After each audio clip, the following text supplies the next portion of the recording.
సినిమాలు, సీరియల్స్, కథలు ఇవన్నీ మనకు ఒక మంచి విషయం చెప్తాయి. చిన్న చిన్న పనులు కూడా పెద్ద మార్పులు తీసుకురాగలవు. కానీ మనం రోజు చేసే అలవాట్లను మన జీవితాన్ని ఎలా ప్రభావితం చేస్తాయో మీరు ఎప్పుడైనా ఆలోచించారా? నేటి వీడియోలో మన అటామిక్ హ్యాబిట్ అనే పుస్తకంలో శక్తివంతమైన సూత్రాలను తెలుసుకుందాం.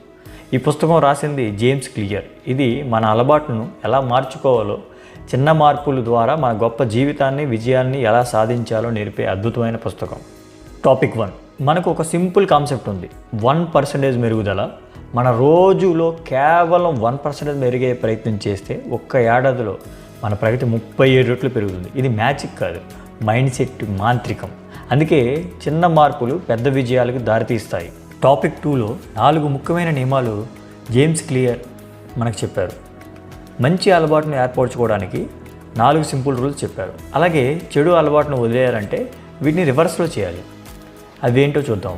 మేక్ ఇట్ ఆబ్వియస్, అంటే గమనించదగ్గదిగా చేయండి. అదేవిధంగా second point, make it attractive, ఆకర్షణీయంగా చేయండి. Third point, make it easy, సులభంగా చేయండి. మేక్ ఇట్ సాటిస్ఫైయింగ్, ఆనందదాయకంగా చేయండి. ఈ 4 పాయింట్ల గురించి స్పష్టంగా తెలుసుకుందాం. మేక్ ఇట్ ఆబ్వియస్ అంటే మంచి అలవాట్లు పెట్టుకోవాలంటే దాన్ని స్పష్టంగా, మానసికంగా లేదా భౌతికంగా కనిపించేలా చేయాలి. ఉదాహరణకు మీకు జిమ్ అలవాటు కావాలంటే మీ షూ కనిపించే ప్లేస్లో పెట్టుకోండి. సెకండ్ పాయింట్లో మేక్ ఇట్ అట్రాక్టివ్, ఆకర్షణీయంగా చేయండి. అంటే అలవాటును సులభవంతంగా చేయడానికి కోసం ఆసక్తికరంగా మార్చుకోవాలి. ఉదాహరణకు మీరు చదవడం అలవాటు చేసుకోవాలంటే చేయాలనిపించే మరో పనితో కలిపి చేయండి.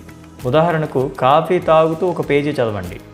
Make it easy. Third point, ఒక అలవాటును కొనసాగించాలంటే దాన్ని సులభంగా చేయండి. ఒక రూల్ ఉంది, 2 minutes రూల్. అంటే ఒక అలవాటును 2 నిమిషాల్లో చేసేలా డిజైన్ చేయండి. ఉదాహరణకు రోజుకు 1 గంట పుస్తకం చదువుకోవాలి అనుకున్నారనుకోండి, దానికి బదులుగా రోజుకు 1 పేజీ చదవాలి అని చెప్పుకోండి. Make it easy. అది fourth point, make it satisfying, ఆనందదాయకంగా చేయండి. మన అలవాటును మానసికంగా సంతృప్తిని కలిగించేలా ఉండాలి. అంటే చిన్న రివార్డ్ ఇవ్వండి. అలవాటు పాటించగానే ఒక చిన్న ఆనందాన్ని పొందండి. ఇది 4 పాయింట్లు. మనకి 3లోకి వస్తే లక్ష్యాల గురించి మనం పొరపాటు ఎలా పడతామని చెప్పి రైటర్ చెప్పారు. మనకు ఒక బిగ్ మిస్టేక్ ఉంది. అదేంటంటే మన రోజు ఎప్పుడు లక్ష్యాలపై ఫోకస్ చేస్తాం, అలవాట్లపై కాదు.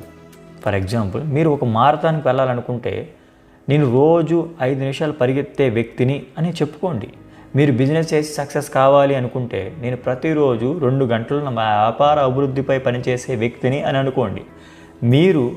మీరు చేసే పనుల ద్వారా మీ ఐడెంటిటీని మార్చుకోవాలి అని రైటర్ చెప్తున్నారు థర్డ్ టాపిక్లో. టాపిక్ నెంబర్ 4, అలవాట్లలో పండితుడు అవ్వాలంటే, ఒక మంచి అలవాటు ఏర్పడాలంటే మనం పట్టుదలగా ఉండాలి. చాలామంది ఇప్పుడు ఫలితం కనిపించట్లేదు, చాలా ఆలస్యం అవుతుందని మానేస్తారు. కానీ ఇది ప్లాట్యూ ఆఫ్ లేటెంట్ పొటెన్షియల్ని పుస్తకంలో చెప్తారు రైటర్. చివరకు మన ప్రయత్నం ఎలా ఉండాలంటే, ఒక చెట్టు అవ్వడానికి ఒక విత్తనం దగ్గర నుంచి ఎలా అయితే స్టార్ట్ అయిందో అలా రోజుల తరబడి మనం కష్టపడాలి. కానీ ఏదో ఒక రోజు అకస్మాత్తుగా గొప్ప రిజల్ట్ వస్తాయి. దాన్నే బ్రేక్ త్రూ మూమెంట్ అంటారు.